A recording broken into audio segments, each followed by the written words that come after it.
Salut à tous et bienvenue dans ce nouveau numéro du Journal de l'économie. Très ravi d'ailleurs de vous savoir au rendez-vous. On démarre tout de suite avec un aperçu du menu. Le secteur laitier pourrait connaître un nouvel essor au Rwanda. C'est grâce à un financement du Fonds international du développement de l'agriculture.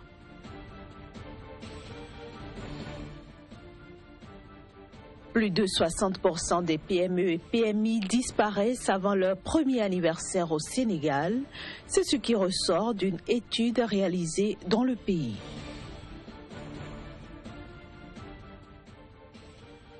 Enfin, nous irons au Vietnam pour une petite escale à Sapa, une région en plein boom touristique.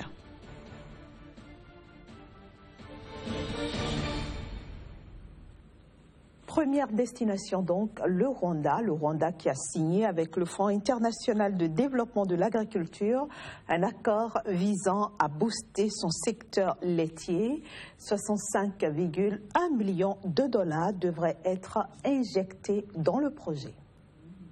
Le projet de développement du secteur laitier rwandais couvrira 12 districts et bénéficiera à plus de 100 000 petits producteurs. L'accord signé entre le Rwanda et le Fonds international de développement de l'agriculture FIDA est doté d'une enveloppe de 65,1 millions de dollars. Selon le FIDA, cet appui se justifie par l'importance du secteur laitier dans l'économie rwandaise. Il faut dire que le secteur laitier contribue à hauteur de 10,5% du produit intérieur brut PIB agricole du Rwanda. Mais malgré les efforts réalisés par les autorités locales, il est toujours aux prises avec des défis, notamment le manque de services de soutien en faveur des vétérinaires et de l'insémination artificielle. Ce financement de 65,1 millions de dollars permettra d'appuyer la mise en œuvre de solutions technologiques respectueuses de l'environnement, mais aussi et surtout la mise en place de coopératives pour garantir un meilleur accès au marché aux producteurs. Notons que le Fonds international de développement de l'agriculture FIDA considère le secteur laitier rwandais comme crucial pour le développement rural, la réduction de la pauvreté et la sécurité alimentaire et nutritionnelle. Direction maintenant le Sénégal où nous retrouvons notre correspondant tchèque Berthé. Avec lui, nous allons nous intéresser à la vie des PME et PMI dont la majorité peine à tenir le cap une année après leur ouverture. Pourquoi cet état de choses? Élément de réponse dans ce reportage. Au Sénégal, les petites et moyennes entreprises ainsi que les industries naissent et meurent de manière éphémère. Le phénomène prend de l'ampleur et préoccupe. Une étude publiée par la Confédération des entreprises du Sénégal a montré que plus de 60% des PME et PMI disparaissent avant leur premier anniversaire. Selon cet économiste, le constat est lié à la structure de ces entreprises et aussi à un environnement juridique, financier et fiscal hostile à leur développement. Je prends l'exemple d'un salon de coiffure au Sénégal. La location dans une rue ouverte ne coûtera pas moins de 300 000 francs. Et vous avez l'eau, l'électricité. En fin de mois, ce salon avec 3 à 4 personnes risque d'avoir 600 000 à 700 000 de coûts. Alors que son marché ne tourne pas autour de 300 à 400 000 francs. Ça fait des pertes énormes. C'est-à-dire que entre le chiffre d'affaires de certaines PME et les coûts engrangés font que, effectivement, les PME n'arrivent pas à supporter les coûts de production. Les petites et moyennes entreprises représentent environ 90% du tissu des entreprises du Sénégal. Elles contribuent à hauteur de 30% du PIB national et emploient environ 60% de la population active, soit 42% du total des emplois du secteur moderne. Au regard de ces poids, il faudra bien plus d'efforts pour conforter la place de ces entreprises dans l'économie sénégalaise. Les professeurs d'université expliquent qu'il en faut plus pour les PME qu'un accompagnement financier et administratif.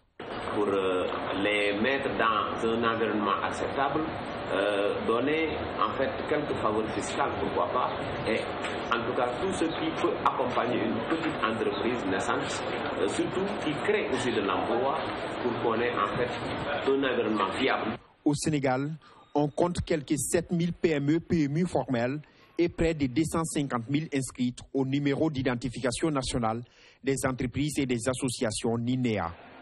Elles sont, comme dans la plupart des pays africains, confrontées aux difficultés de financement. Maintenant, une escale dans la région de Sapa. Nous sommes au Vietnam, cette région classée au patrimoine mondial de l'UNESCO, connaît un boom touristique. Il s'agit bien sûr d'une aubaine pour l'économie locale, une aubaine qui ne semble pas cependant faire l'unanimité.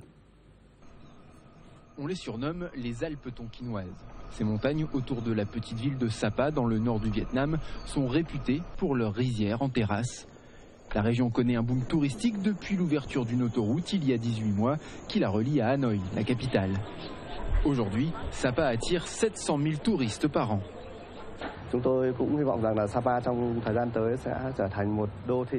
On espère vraiment que les touristes vont apprécier la beauté de Sapa, où l'environnement et les traditions ont été préservés.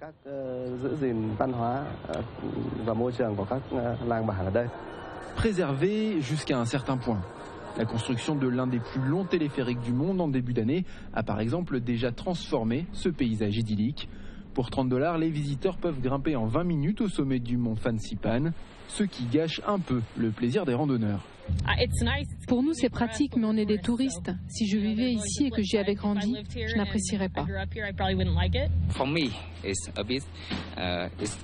Pour moi, c'est un peu décevant. Mais pour d'autres, je pense que c'est mieux parce que c'est plus sûr. La construction d'hôtels et l'arrivée massive de touristes a également changé la vie des tribus locales. Ces montagnards gagnent aujourd'hui plus d'argent en vendant de l'artisanat ou comme guide, mais savent que tout a un prix. Ils n'apprécient pas vraiment l'artisanat et ils ne respectent plus vraiment la culture traditionnelle. Ça, à l'avenir, ça va beaucoup changer. Certains hôtels ont une démarche durable. Celui-ci a utilisé des matériaux locaux pour la construction et fait travailler des villageois. Une approche à contre-courant toutefois. Pour l'instant, les investissements à Sapa sont faits en pensant à court terme pour faire naître une industrie de tourisme de masse. Et on sait que pour les destinations nature comme ici, avec un environnement préservé, cette approche n'est pas très bonne. Entre croissance économique et préservation d'un site unique, l'équilibre reste à trouver à Sapa. L'année dernière, le tourisme a rapporté $50 millions à la ville, un chiffre qui devrait continuer d'augmenter. Place maintenant au résumé des cours des matières premières agricoles qui ont connu la semaine écoulée diverses fortunes sur les marchés internationaux. Les cours du sucre ont atteint mercredi leur plus bas niveau en plus de 6 semaines à $563 la tonne de sucre blanc à Londres et à 21,08 cents la livre de sucre brut à New York. Après avoir atteint leur plus haut niveau en 4 ans début octobre à 24 cents la livre, les cours du sucre ont perdu plus de 11%. Cette baisse, selon des analystes du marché, pourrait être la conséquence des données de l'Association brésilienne de l'industrie de la canne à sucre, UNICA, qui a fait état la semaine écoulée d'une baisse de la quantité de canne à sucre traitée, mais d'une hausse de la quantité de sucre produit. Vendredi à Londres, la tonne de sucre blanc pour livraison en décembre valait $572,10 contre $592,70 le vendredi précédent. À New York, la livre de sucre brut pour livraison en mars 2017 valait 21,71 cents contre 22,43 cents 7 jours auparavant. Les cours du cacao ont atteint vendredi 2052 livres la tonne à Londres, au plus bas niveau depuis 9 mois, pendant qu'ils touchaient $2582 la tonne à New York, au plus bas niveau depuis 3 ans.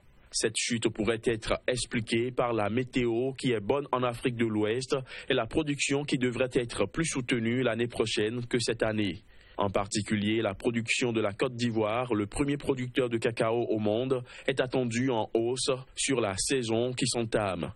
Vendredi à Londres, la tonne de cacao pour livraison en mars 2017 valait 2062 livres sterling contre 2168 livres sterling le vendredi précédent, mais pour livraison en décembre. À New York, la tonne pour livraison en décembre valait $2587 contre $2697 7 jours plus tôt. Les prix du café se sont stabilisés après avoir atteint leur plus haut niveau en 2 ans, il y a 2 semaines. Les prévisions annoncent plus de production que de demande pour la nouvelle saison. Mais des experts du marché expliquent le manque de réactivité des marchés par le fait que pour l'instant, les producteurs demandent des prix trop élevés et ne trouvent pas d'acheteurs intéressés. Sur le livre de Londres, la tonne de Robusta pour livraison en janvier valait 2174 $ vendredi à 16h20 GMT contre 2171 $ le vendredi précédent à 12h15 GMT. Sur la IC Future US de New York, la livre d'Arabica pour livraison en décembre valait 171 cents contre 164,35 cents 7 jours auparavant. Place maintenant au débat du jour et c'est juste après la transition.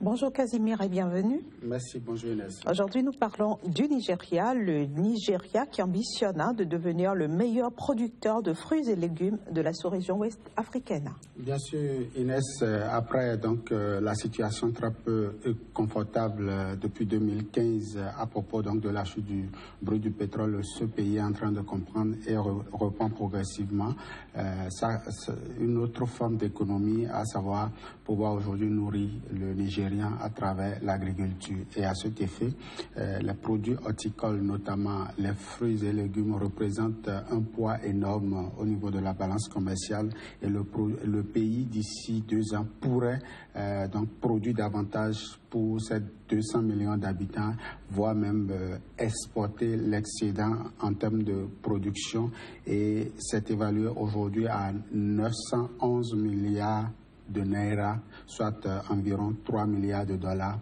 les revenus que pourront tirer les Nigérians de cette, je dirais, renaissance progressive de l'agriculture nigérienne. Quelles sont les dispositions qui ont été prises exactement par le pays pour atteindre cet objectif-là? Alors, il faut déjà dire qu'au niveau du pays, le président est en train de mettre sur pied une stratégie pouvant permettre d'accroître la superficie d'emblavure dans le domaine. Il y a également des moyens modernes qui sont en train d'être étudiés pour pouvoir relancer ce secteur-là. Et il y a que les scientifiques sont en train de réfléchir sur la faisabilité à travers l'université d'Ibadan aujourd'hui, qui est en train de développer des espèces telles que le concombre, le poivron, et le chou et également la carotte pour pouvoir relancer le secteur des légumes. Et sur le plan des fruits, il y a déjà que le pays en raffole au niveau de l'ananas, notamment le pain de sucre et le cayenne qui vient du Bénin voisin. Et ces espèces seront produites sur place au niveau du pays, et ceci participe de la production agricole mais aussi de